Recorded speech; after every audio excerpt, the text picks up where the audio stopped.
De volta para mais um encontro nosso a respeito do livro Pensamento e Vida. Agradeço muito a presença de vocês aqui. Nós vamos começar a nossa abordagem retomando um pouco do que falamos no nosso último encontro no mês passado.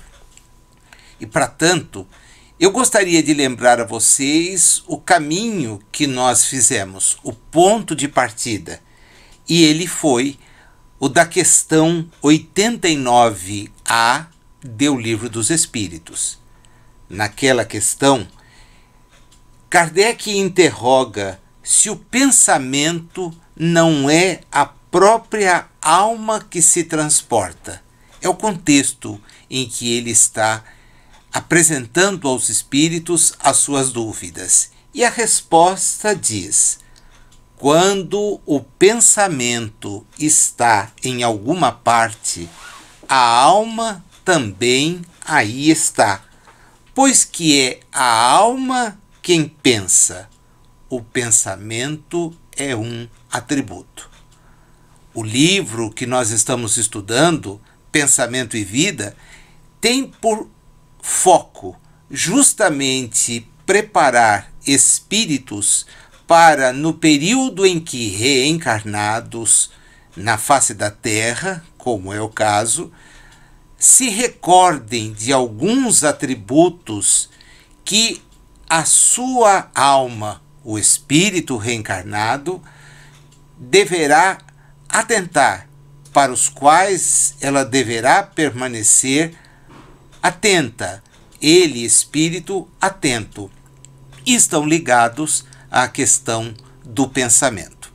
Lá, quando nós vimos no último encontro a questão do espelho da vida, capítulo 1, ficou muito claro que a mente é o espelho da vida em toda parte.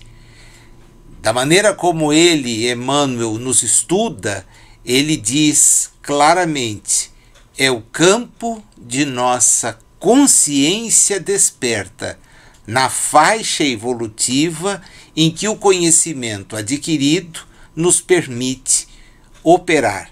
É este o sentido que faz com que ele, então, nos apresente a situação de espelharmos, através da consciência, aquele que é o Criador de todos nós, a inteligência suprema, a causa primeira de tudo o que existe. No capítulo 2, ele faz questão de dizer que o pensamento é objeto de uma série de consequências. Ele faz uma estruturação sob a forma de departamentos, tudo a nos permitir compreender como é que esta mente que o homem traz em decorrência da sua condição de espírito, como ela pode, enquanto consciência lúcida, desenvolver as suas atividades. E ele, então, cria um comparativo com um grande escritório. Usa o que para a época era um modelo adequado de departamentalização, isto é, a divisão do serviço em determinadas áreas, e as apresenta para nós com aquelas 4 entradas que todos nós tivemos a chance de ver e que agora vou pedir licença para rememorar: o desejo, a inteligência, a imaginação e a memória. Analisando-as particularmente, ele apresenta os pontos em que elas se mostram positivas, para que são determinadas tais divisões, e naquilo que elas, quando não bem organizadas e direcionadas, podem resultar. Vamos um a um, então? O desejo. No desejo operam os propósitos e as aspirações acalentando, o estímulo ao trabalho.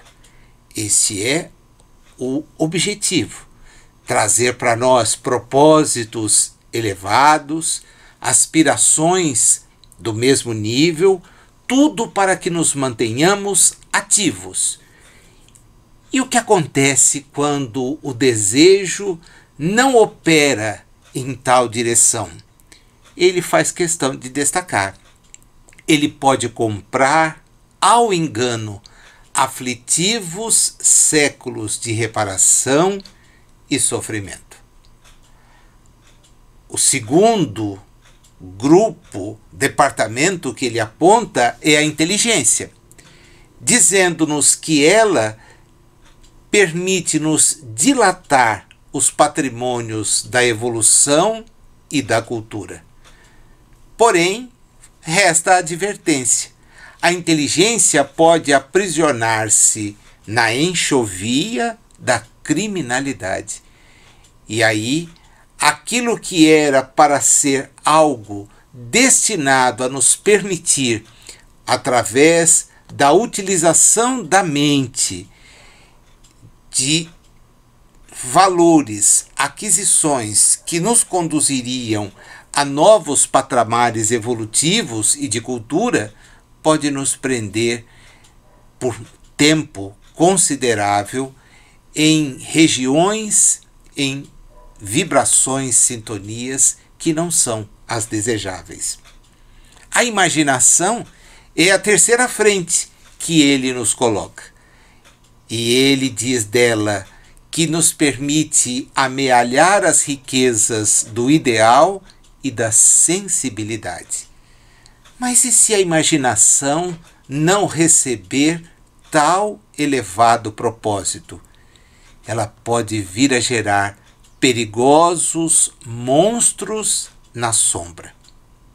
Há, por fim, a memória, que serve como arquivo das súmulas da experiência e outros tantos que venham a definir os investimentos da alma. O que não é possível, destaca ele, é que a memória, não obstante fiel à sua função de registradora, porque é para isto que a natureza a assinala, ela pode vir a cair em deplorável relaxamento.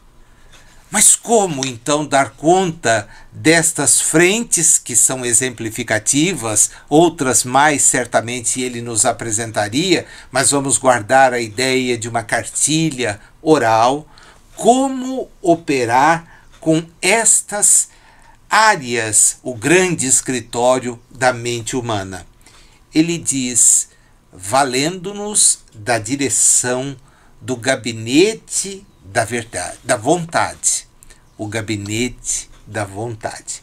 É o título do capítulo 2, a vontade. Ao final, ele nos deixa a advertência com que encerramos a nossa conversa naquele sábado.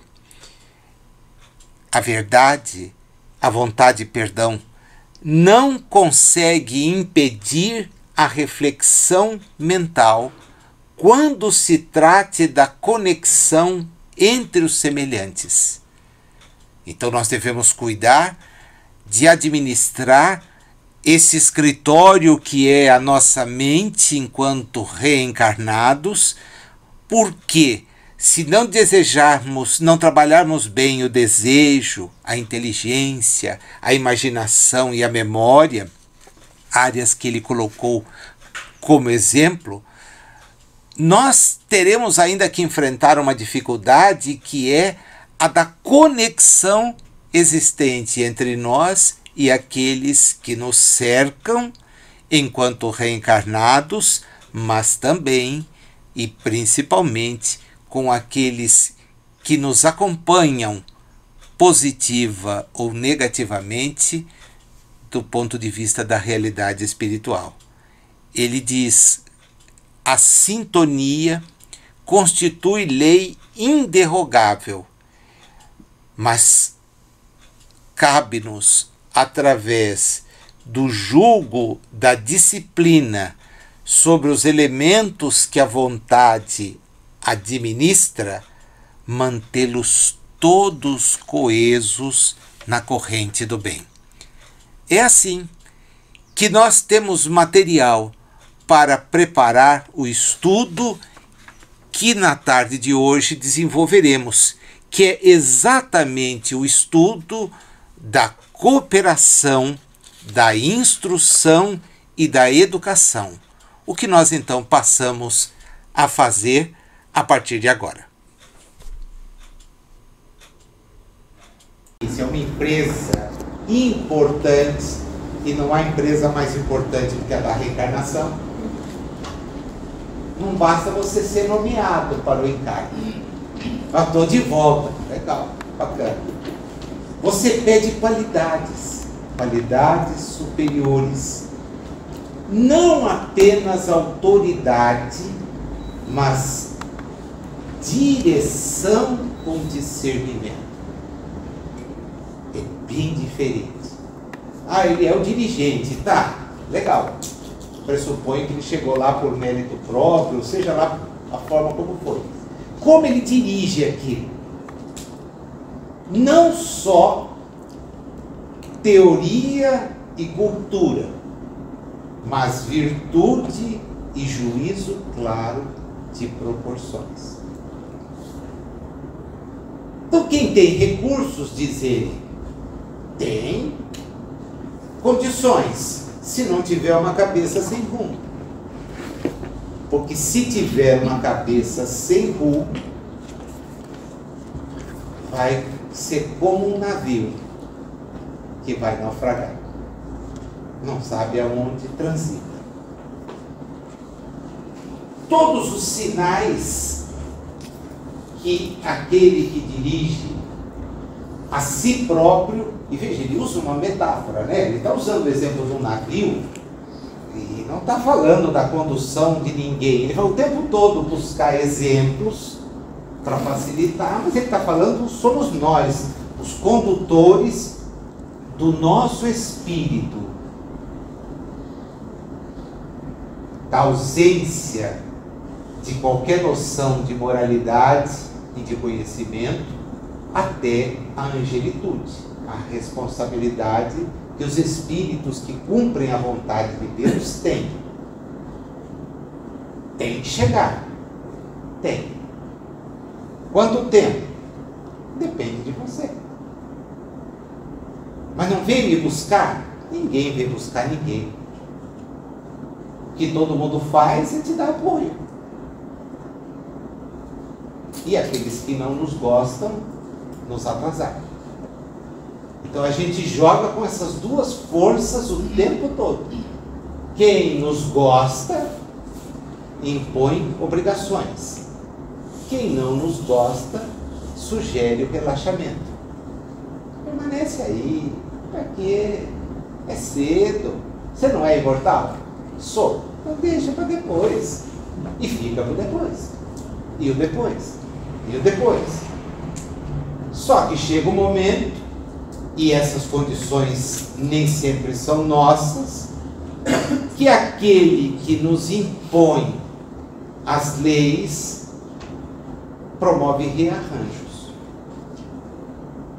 E esses rearranjos, a gente já estudou, inclusive num dos sábados próximos aí, à tarde, ele o faz através dos chamados problemas de grande porte da natureza. As desencarnações em massa, as moléstias que dizimam, os acidentes da natureza, é a inteligência suprema corrigindo rumos onde as pessoas não vão conseguir corrigir. Então ele faz projetos. Eu estou usando ele equivocadamente. Há projetos. E que acontece, né? Então, os grandes cataclismas, os desastres naturais, são coisas que o homem não tem como evitar. Não tem. E por que não tem? Porque os desígnios não são dele. O que ele tem é inteligência para tentar se abrigar, para tentar descobrir saídas, porém pode ser que elas não tenham validade. Porque o desígnio é de Deus. E Deus não olha, como os espíritos insistem, fardas. Um general à frente de um campo de batalha não tem preocupação com a farda que o seu soldado ostenta. Ele quer ver o desempenho do soldado, não a farda. A farda não tem importância. O corpo não tem importância. A gente nunca pode esquecer que os espíritos falam para espíritos, não falam para homens. Nós é que buscamos o apoio de homens, mas eles falam para espíritos. E os espíritos objetivam o quê? Atingir etapas diferenciadas. Então, volta aqui no texto. Está no parágrafo que diz o seguinte: no mundo íntimo, localizado, a vontade é o capitão que não pode relaxar no mistério que lhe é devido. Ele falou da empresa, falou de que dirige, agora ele do navio, agora ele juntou. No mundo íntimo, quer dizer, nós, conosco, a vontade é o capitão, que não pode relaxar. E assim como o administrador de um serviço precisa de alguém, você vai descobrir que precisa da ponderação e da lógica. Ponderação e lógica. O conhecimento espírita se caracteriza exatamente, mas com a mais bela precisão, pela lógica. Pela lógica. É por isso que o espiritismo, quando a pessoa gruda, dificilmente ela desgrudará. Grudou, é lógico. E aí ele traz tanta consequência que às vezes a gente preferiria não ter tido acesso à vida. Era melhor, né? Mas seria tempo perdido. Se veio, eu tenho que aproveitar, porque Jesus veio, recomendou, ninguém entendeu, bolhufas. Ó, sou um espírito, tá? Eu volto aí, vou falar com vocês já já. Ai, ressuscitou, terceiro dia, glória, é Deus. Vocês não entenderam nada. Nada. Nada. Voltei. Por quê? Eu sabia que ia voltar. Eu sou um espírito. Eu vou voltar. Não sou Deus. Imagina se um Deus seria levado à cruz. Gente, liga. Não liga. Por isso é que sai teoria louca como a dos docetistas, que ele não tinha corpo. E essas bobagens permearam o espiritismo até ontem. E ainda permeia numa outra parte que a gente encontra aí, ele falando, mas Jesus não tinha corpo. Poxa, então é um grande de um encenador, hein? Uma artista de primeira. Se ele não tinha corpo, o episódio da cruz, açoite, o sofrimento, foi tudo piada. E não é assim. É a nossa insanidade que foi piada com ele. Era um cara que era para a gente pedir, não vai embora, fica aqui, continua aí, deixa a gente aprender mais um pouco com você, já que você tem essa facilidade, volta, fica junto com a gente. Não, manda embora. E aí, em nome dele, todas as bobagens que estão soltas por aí, em todos os lugares, em todos os lugares. Uma ideia chave do negócio, né? Você precisa de ponderação e de lógica, mas continua. Você vai precisar do chamado senso de cooperação. E aqui ele vai chamar a nossa atenção para isso. Eu vou pedir para vocês irem no final, porque é bacana a gente pegar. Ele define tudo aquilo que ele fala. Essa é uma característica também marcante demais no texto. Ele não deixa a gente sem uma ideia fechada. Não tem uma palavra que ele solte, que ele não venha depois dizer se era relevante, o que ele entende. Tem um parágrafo acabando o capítulo, é o penúltimo na minha anotação aqui. Cooperação significa obediência construtiva aos impositivos da frente e socorro implícito às privações da retaguarda. Cooperar é saber, e agora tudo que vem nos outros capítulos é isso, é saber que tem gente na minha frente, e muita, como tem gente na minha retaguarda, e muita. Então, se eu preciso agir dentro de lógica, eu preciso claramente entender esse esforço de estar sempre entre duas grandes frentes de trabalho, contando com o apoio de quem está na minha frente, mas não chutando quem está na minha retaguarda, de maneira alguma. Só assim que a gente vai. Você vai se irmanando. Puxa, o sentido de como é que a gente chama Deus.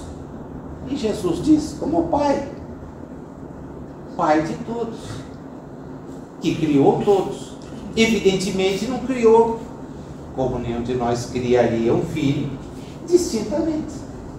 Criou todos iguais na partida, iguais na chegada. O tempo de percurso na mão de cada um. Mais rápido, menos rápido. Agora, o importante é saber que assim como eu sou ajudado, eu tenho que ajudar. Nós entendemos então o papel dos espíritos em relação a nós. Eles vieram nos ajudar a compreender quem somos. Só isso.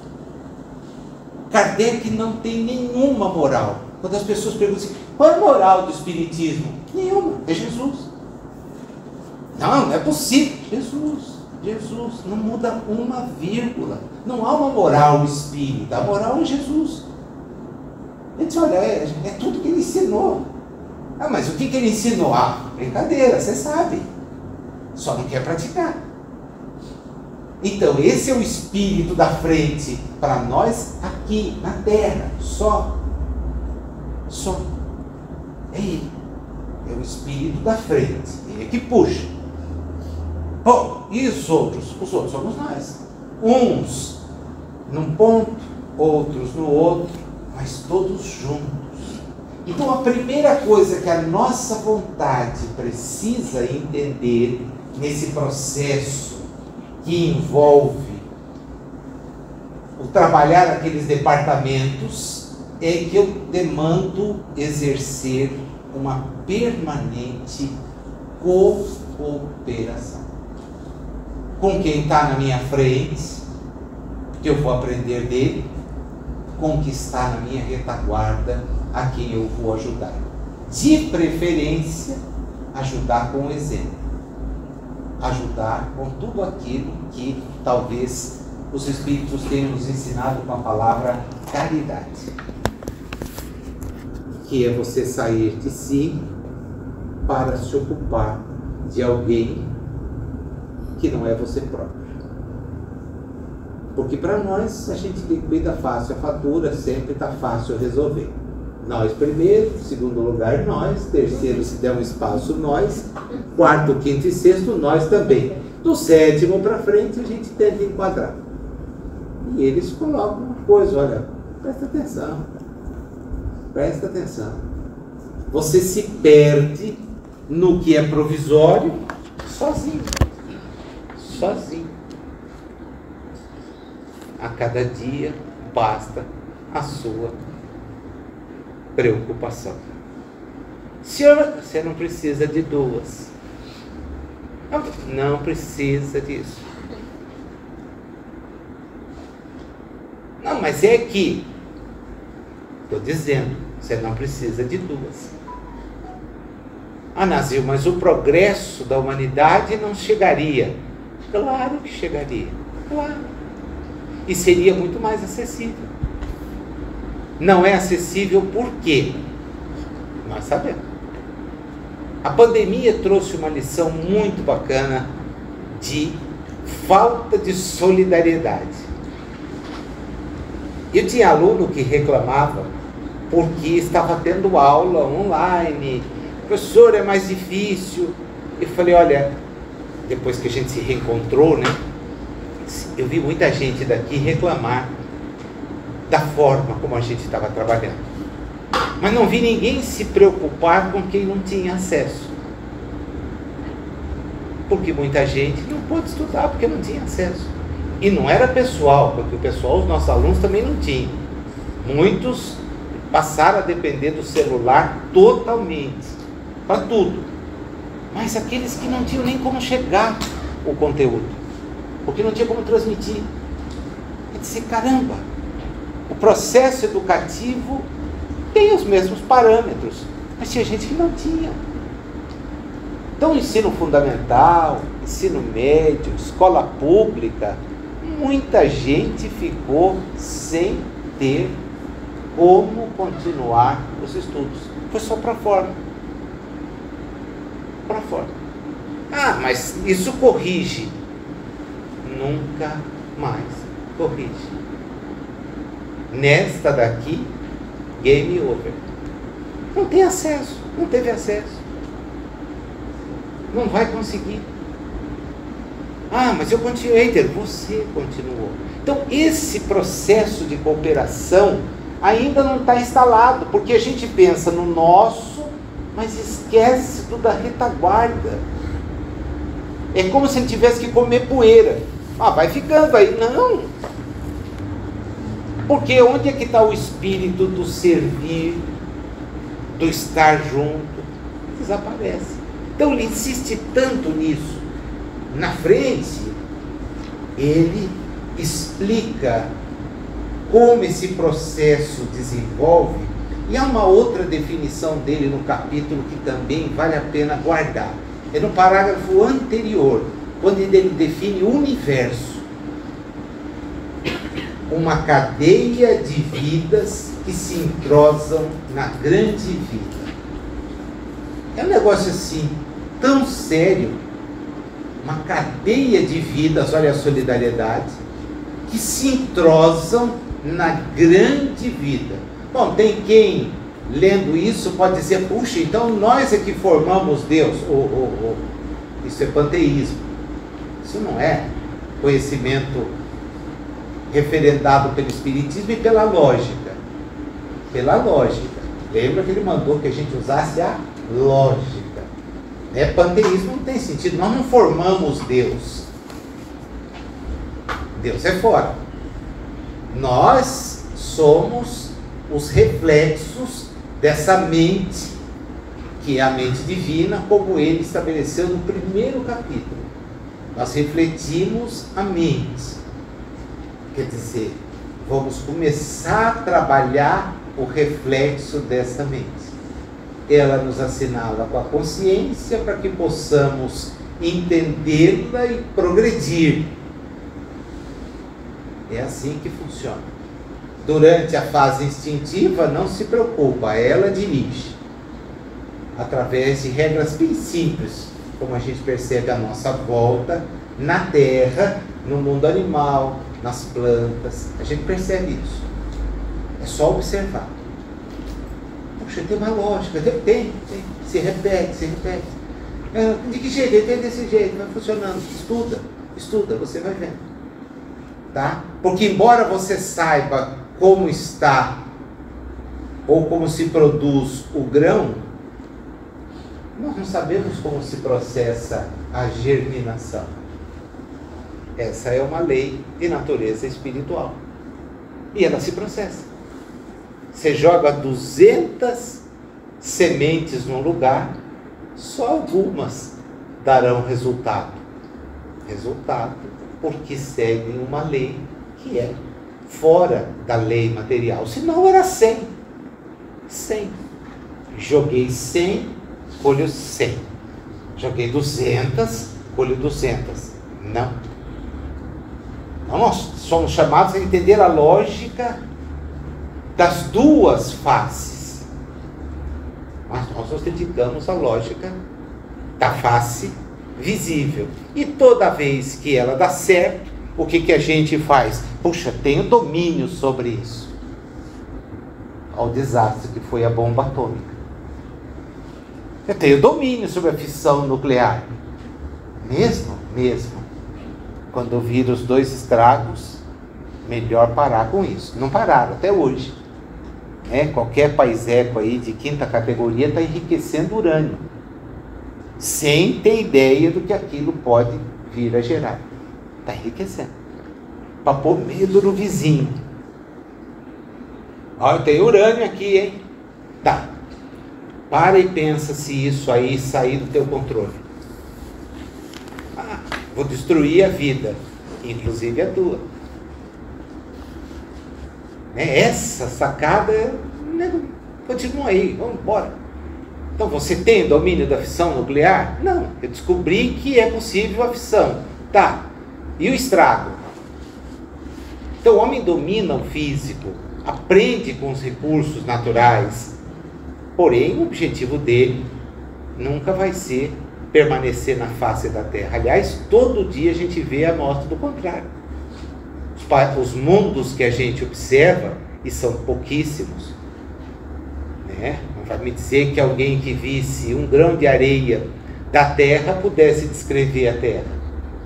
Então os mundos que a gente escreve, lá não tem vida, mas a vida não é material, a vida é espiritual. Nós é que estamos condicionados à vida material e temos uma dificuldade danada para largar o corpo. A prova disso são os espíritos que vêm nas reuniões.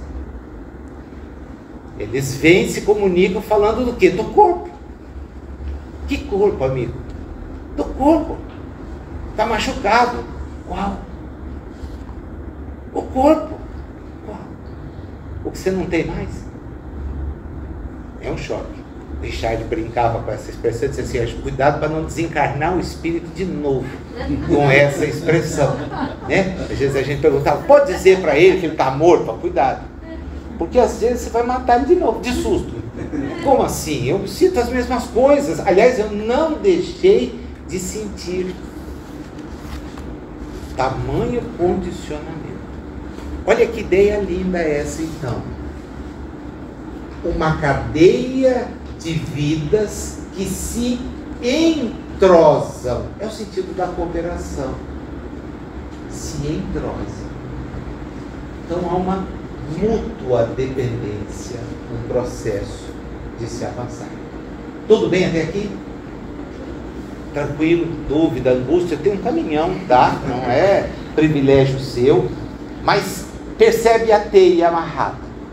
A teia que agora desemboca em dois capítulos que não são entendidos nem do ponto de vista da nossa vida diária. O que é instruir-se, o que é educar-se. Todo mundo encaminha o filho para a escola para receber educação, e a gente da escola manda ele de volta e fala, isso é teu. Educação é dizer bom dia, obrigado, com licença. É não chamar uma pessoa que você não conheça de você. Mas isso não adianta. Não adianta. Eu vivo o tempo todo passando descompostura e pessoa assim. Então você me conhece? Aqui da escola Nazil.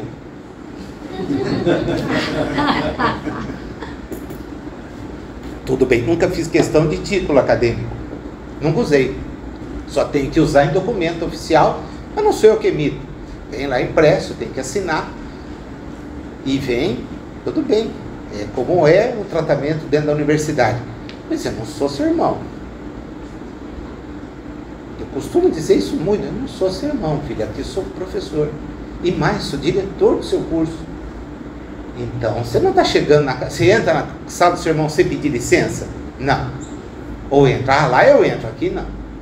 Se eu estiver falando com outra pessoa, então, minha avó, desde que eu era menino, dizia que quando alguém está falando, você fica quieto no seu lugar e não interrompa. Mas não, pessoa, entra, eu quero te mostrar um negócio.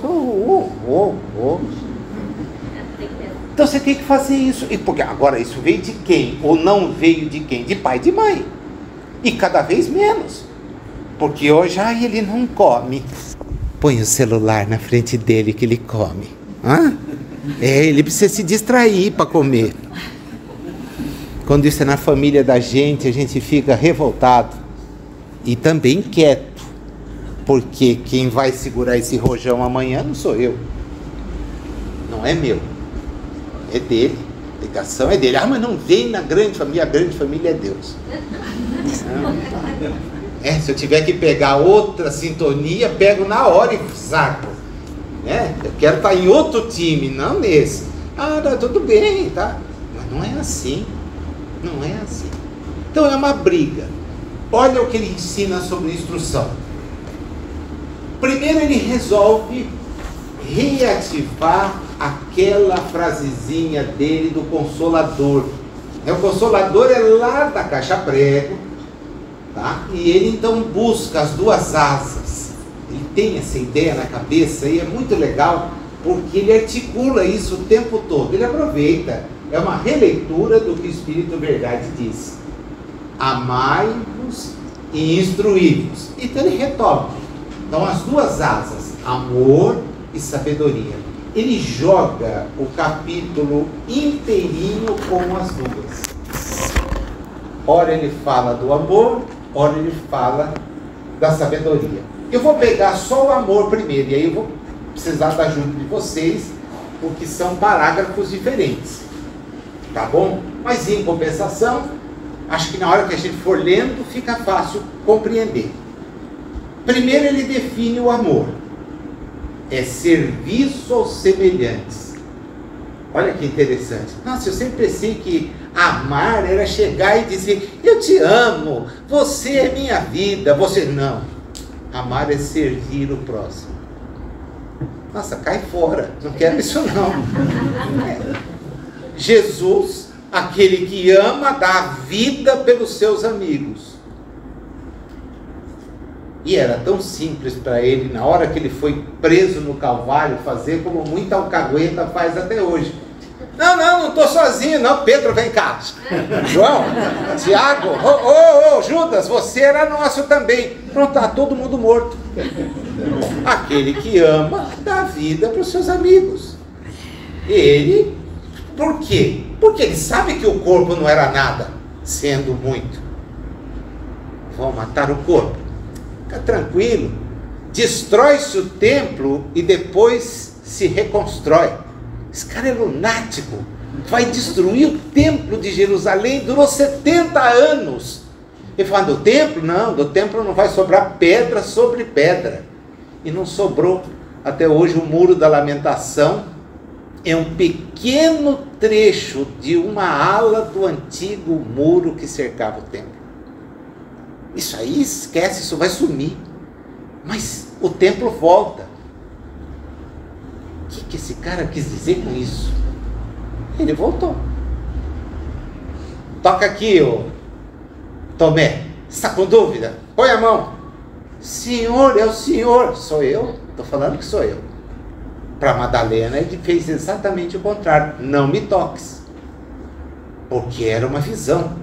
Se você me tocar, você vai ter um apavoro danado. Já fora o pavoro de tê-lo visto ali. Então não me toca. Agora, para Tomé, dentro do grupo, numa sala fechada, pode pôr a mão. Kate King dizia para os experimentadores, leva um pedaço do meu cabelo. No Brasil, irmã Sheila dizia, vou te trazer uma lembrança de onde eu renasci. E vinha com um calhamaço de Edelweiss. e dava de presente. E aquilo não sumia, claro que não, ali ia buscar lá no campo e trazia para cá, distribuindo para todo mundo. Como é que fazia isso? O Hernani Guimarães Andrade, de quem acabamos de comemorar aí, quer dizer, não sei porque se comemora isso, mas de relembrar os 20 anos de desencarnação, como se a gente comemorasse a morte de alguém, né? Tem dessas coisas do ponto de vista espírita. O Hernani era cheio de aportes lá. O que é isso? O cara pega lá, traz e entrega para nós. Como ele faz isso? Então, vamos perguntar para ele. Porque o que ele traz, ele só tirou de outro lugar. Tirou de outro lugar. Né? Então, essa questão é muito cara. É você servir. Depois, no parágrafo seguinte, através do amor, valorizamos-nos para a vida.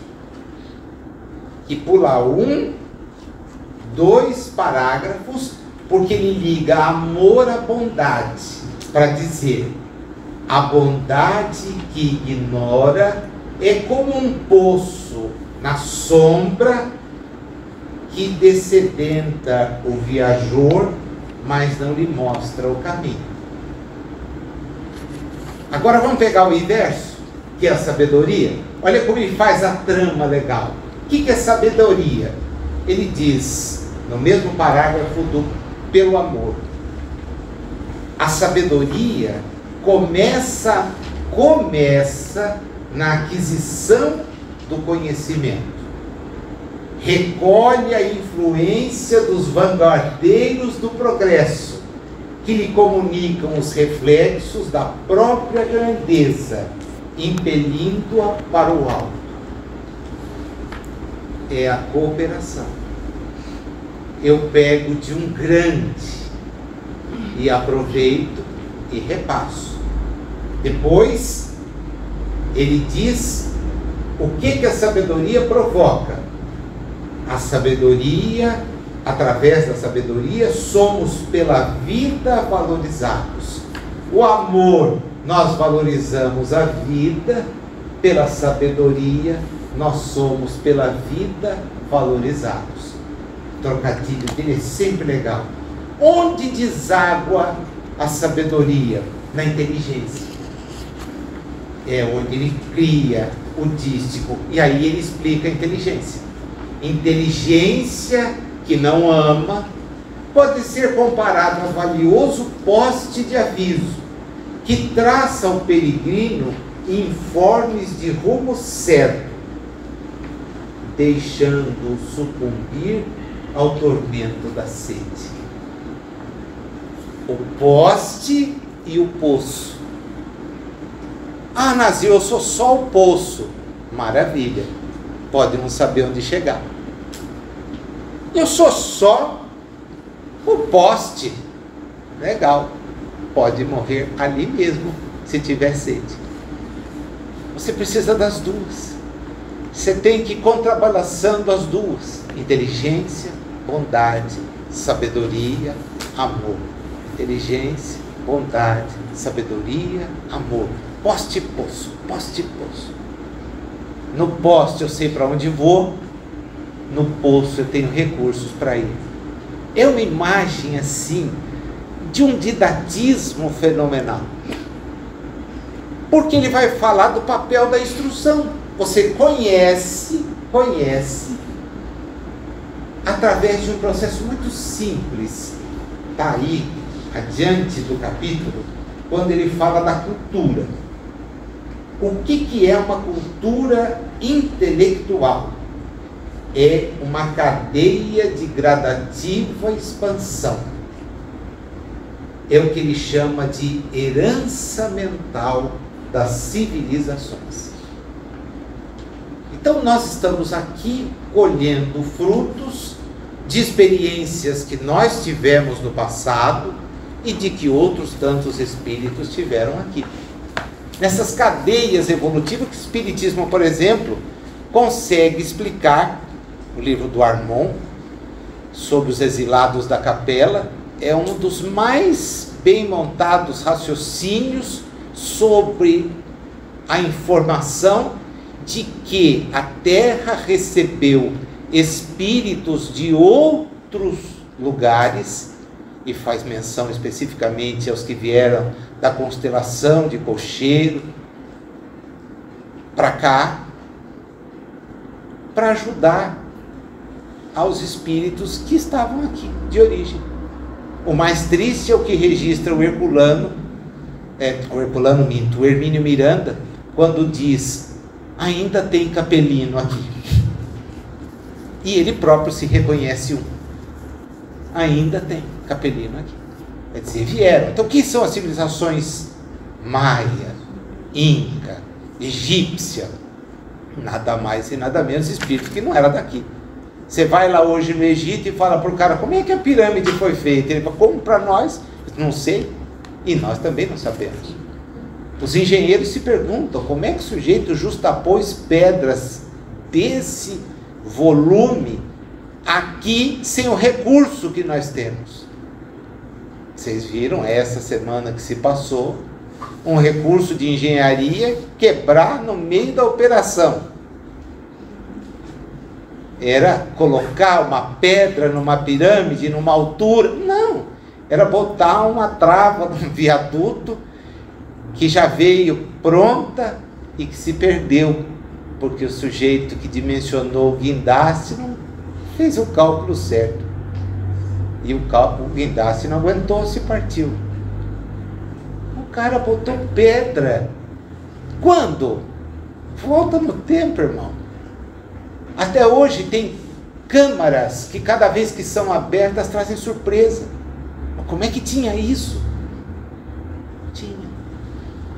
De onde essa gente tirou, por exemplo, a estrutura de Machu Picchu?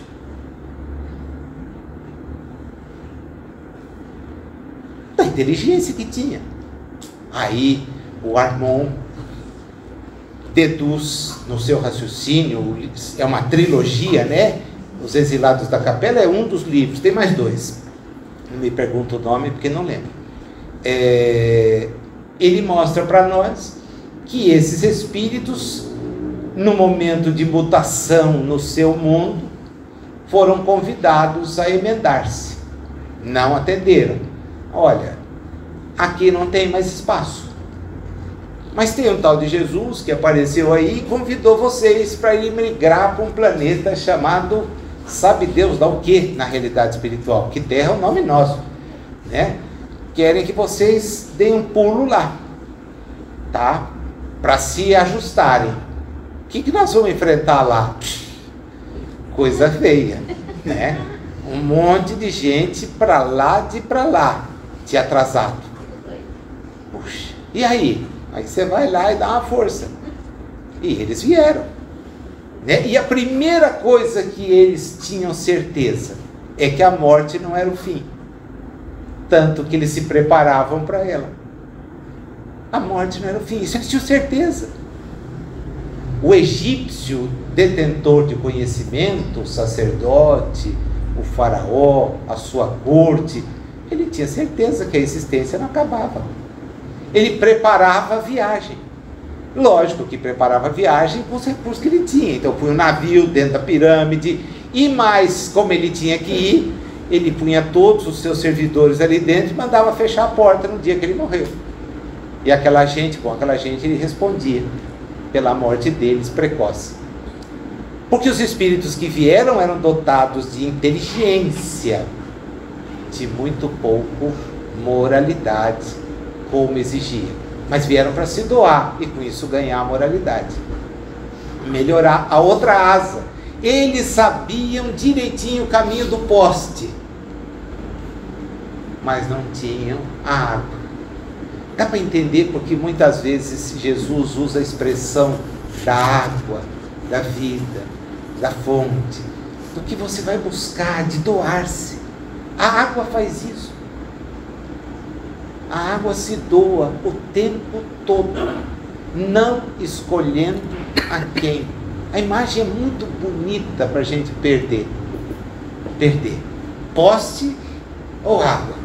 Ele fala então da cultura, da herança mental, e ele destaca aqui arte, em especial, né? E depois a escola e o livro. Da arte, eu não sei se vocês se recordam, não tomei nota porque está na minha anotação do livro lá. Ele fala sobre a arte no Consolador. Olha como ele apropriou o capítulo, muita coisa de O Consolador. Aliás, tem muita coisa aqui do livro que está em O Consolador.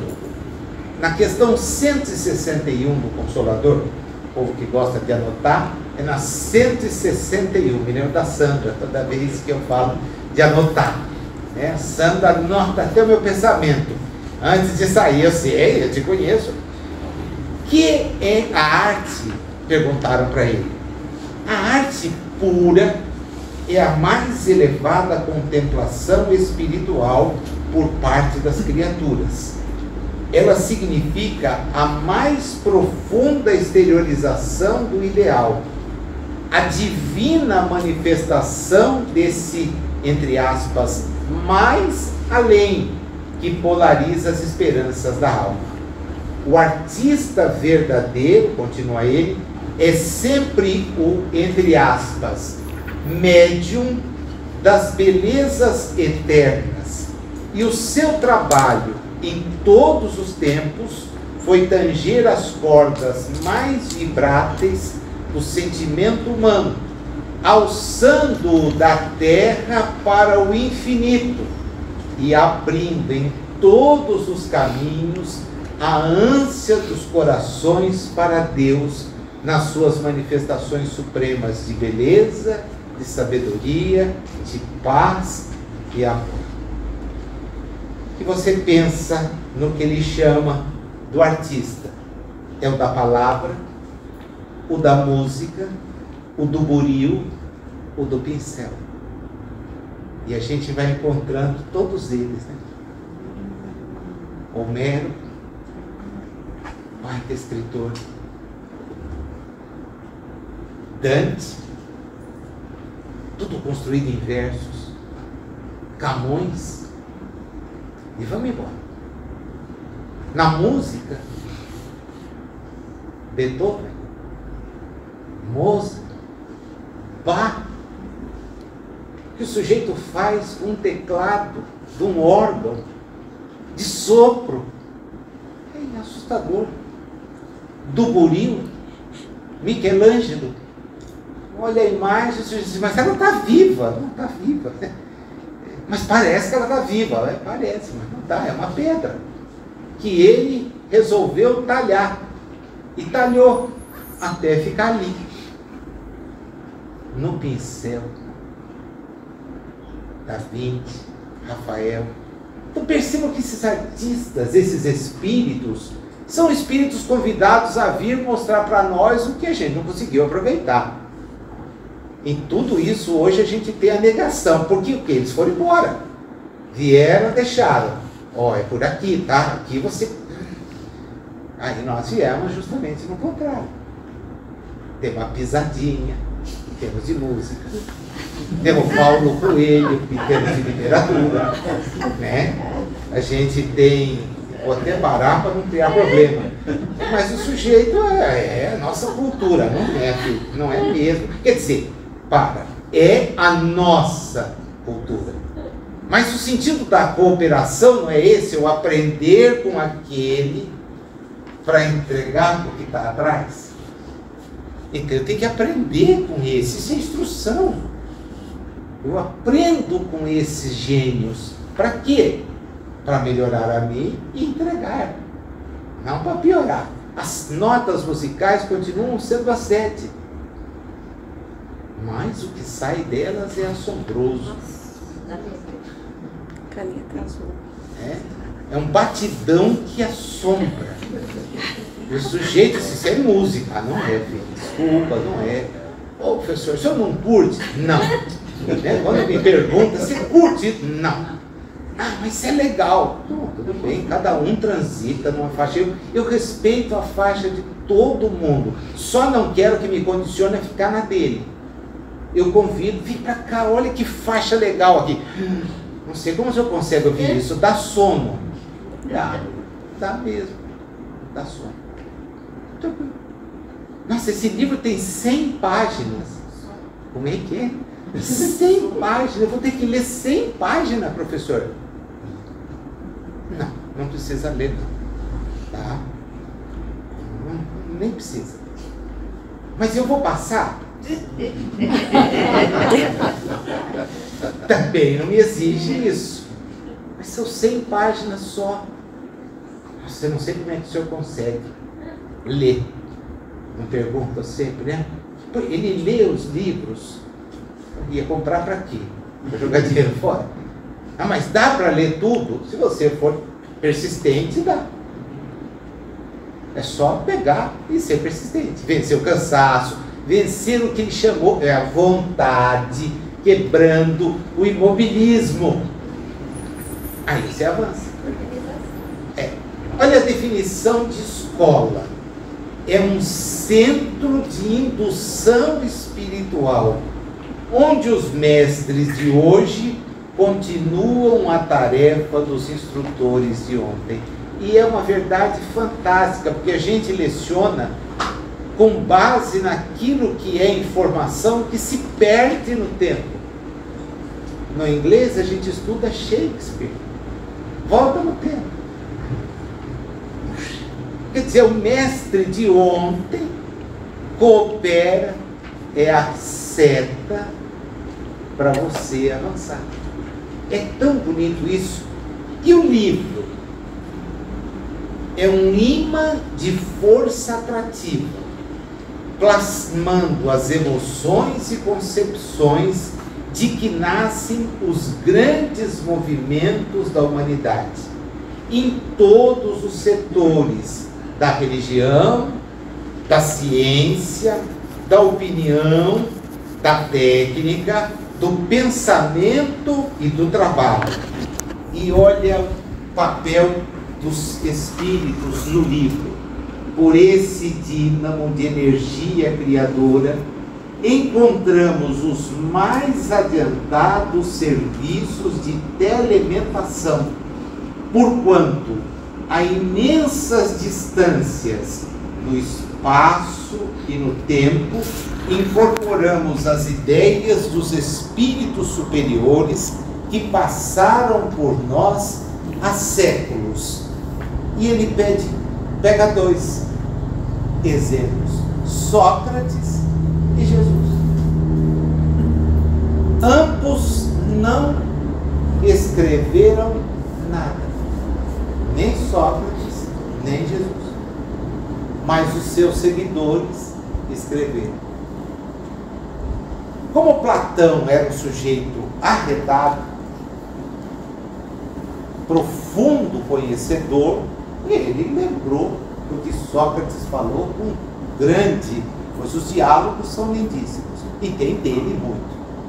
Os evangelhos foram escritos, apontados por pessoas que não tinham esse conhecimento. Então guardaram frases. Mais tarde, com outros propósitos, isso foi dado uma característica. Mas o propósito não era aquele. Tanto que Kardec, quando tem que voltar a tratar do assunto, ele diz: de Jesus eu só quero a moral, não vou ficar discutindo nada não. E quando discute para pôr a pedra e dizer: isso aqui é bobagem, puro. Milagre não tem. Não, mas Deus faz, com certeza. Agora eu te faço raciocinar, por que faria? Aí a gente não tem saída. Porque se eu fizer um milagre para a Lu, mas não fizer para Soraya, eu estou sendo completamente incoerente. Mas as duas precisam, as duas estão doentes, as duas estão... Então tem que dar para ela e dar para ela. E para todo mundo que está doente. Mas Deus não está preocupado com o corpo. Está sim deixando que ambas, pela experiência, demonstrem a má ou a imaturidade de que dispõem, que já conquistaram. E vão em frente. Então não tem que fazer milagres. Não há milagres. Não há. O que há é leis desconhecidas, que a gente conhece e fala, nossa, é isso.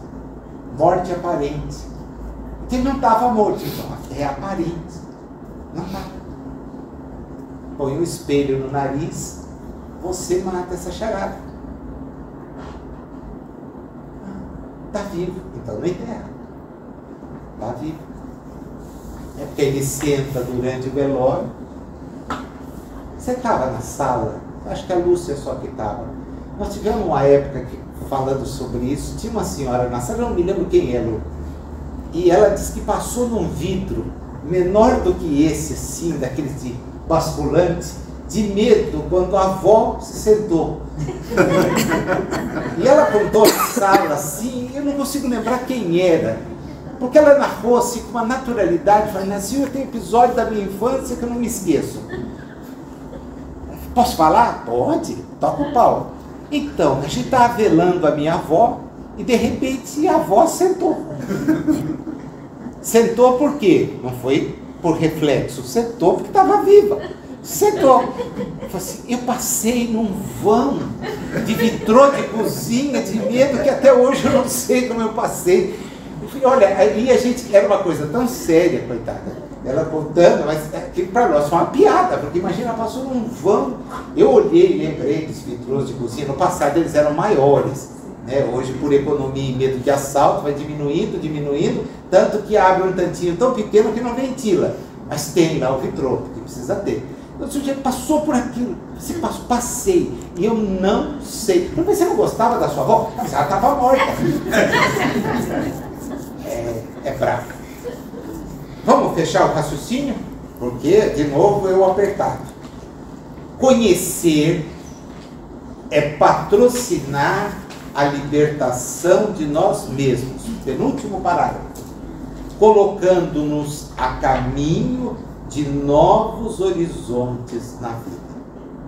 Corre-nos, pois, o dever de estudar sempre, escolhendo o melhor para que as nossas ideias e exemplos reflitam as ideias e os exemplos dos paladinos da luz.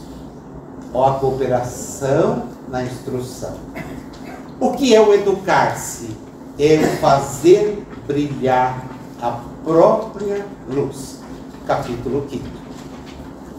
Jesus ensinou isso. Eu falei, olha, esquece o que o pessoal das ideias religiosas por aí andou falando.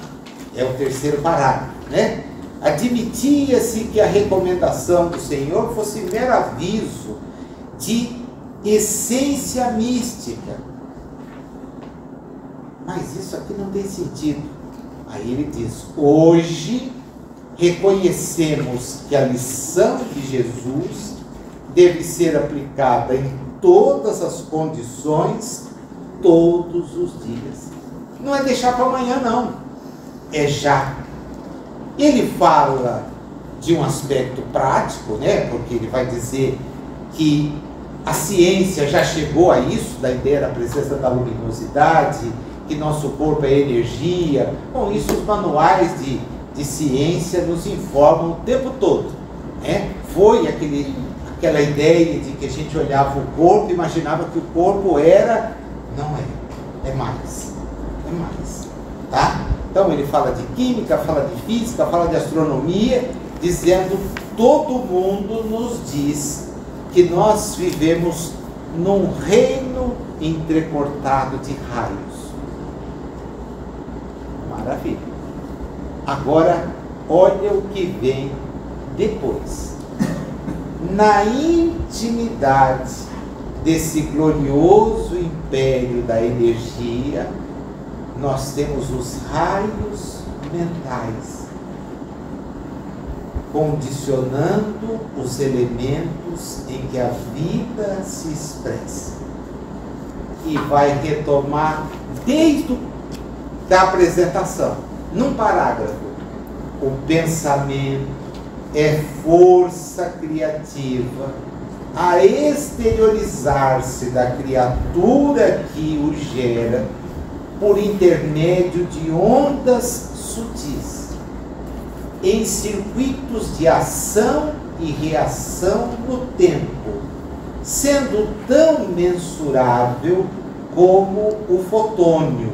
O fotônio é tratado pela ciência, é um termo físico, né, como uma porção de energia luminosa, tá? Assim como nós temos o eletrônio, a física desenvolve o estudo do fotônio, é um quantum de energia. Então ele diz assim, ó, sendo tão mensurável como o fotônio, que arrojado pelo fulcro luminescente que o produz, percorre o espaço com velocidade determinada, sustentando o hausto fulgurante da criação.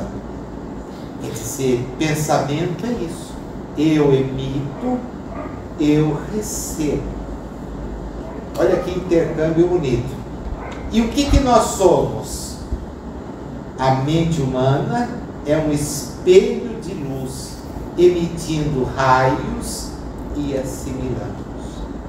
Esse espelho, entretanto, jaz mais ou menos prisioneiro nas sombras espessas da ignorância. Por isso, o instruir-se, o ter vontade de fazê-lo, para sair do quê? Para sair da condição de poste apenas, quando puder apontar, e pensar na condição de poço. São as duas. A maneira de pedra valiosa incrustada no castalho da furna ou nas anfractuosidades do precipício, para que retrate a irradiação celeste e lance de si mesmo o próprio brilho, é indispensável se desentrasse das trevas, à custa do esmeril do trabalho. Então é só trabalhando, só conhecendo, só amando, que eu vou vencendo essa pedra bruta, que é o espírito. É algo para você, para nós, ele é a chama. Aquilo que traduz a força do pensamento divino. O espírito é assinalado, mas é simples, o que significa sem moralidade alguma, e ignorante, sem cultura alguma. Esse é o espírito, no seu início. Na atual fase, nós não estamos mais no início. Nós já temos condições de agora precisamos ter a vontade para ampliar esse avanço. E meios não nos faltam. O principal deles, todos nós aqui temos condições de ler. Todos nós. Ah, mas eu não leio, porque não tenho vontade. Porque para ler tem meios. Tem meios. Não tem disciplina. Só isso. Então não dá para culpar nada. Em outra encarnação, pode ser que a gente não tivesse meios. Não tivesse como. Mas hoje tem. Cada um de nós pode pegar um livro e interpretar. Sabe o que é um dicionário, se não souber a palavra? Então nós temos. O que falta? Vontade. Séculos e séculos sem fazer, ainda não adquiriu o hábito. Tem que dar uma empurrada. Né? Tem que dar uma empurrada. Olha como ele insiste na ideia da luz, que é o potencial que o nosso espírito tem, né? Mas isso só vai ser conseguido através da educação. Kardec também era um afiançador da educação, o tempo todo. Não porque era professor, não. É porque ele sabia do papel de conhecer e de crescer. Porque a escola é mera instrução. Educação é muito mais. Educação é muito mais. E você saber os caracteres errados que você tem e corrigir. Isso é educação. Instrução não. Instrução passa. Quanto conhecimento de física que eu recebi quando estava na escola que hoje não tem o menor sentido. Abra a página daquilo que eu achava que era um negócio fantástico. Isso já está tudo superado, esquece. Química. Biologia, então, brincadeira. Ele não tinha nem imagem. Hoje o sujeito, peraí, vamos mergulhar na imagem. E mergulha. É diferente. Então, o transitório vai evoluindo. O espiritual precisa acompanhar. Sempre a educação com o cultivo da inteligência e com o aperfeiçoamento do campo íntimo, em exaltação de conhecimento, poste e bondade, poço, saber, poste, virtude, poço, não será conseguida tão só a força de instrução que se imponha de fora para dentro, mas sim com a consciente adesão da vontade dentro para fora, que em se consagrando ao bem por si mesmo, sem constrangimento de qualquer natureza, pode libertar e polir o coração, nele plasmando a face cristalina da alma, capaz de refletir a vida gloriosa e transformar consequentemente o cérebro numa usina de energia superior que projeta reflexos de beleza e sublimação. Lá no mundo maior, quando o Espírito informa André Luiz e o Hilário sobre os 3 pontos da chamada compartimentos, ele coloca no cérebro a vida de relação aqui e o depósito aqui. Quando isso fica em todos os seres, as 3 caixas, as 3 torres, as 3... Nossa, mas eu estou enxergando. Você está enxergando. Olha, essa parte escura são as experiências todas que o Espírito teve. Mas estão ali. Então, quando a gente se depara com as dificuldades, elas, fora aquelas que a gente arruma no dia a dia, elas são fruto do nosso próprio depósito mental.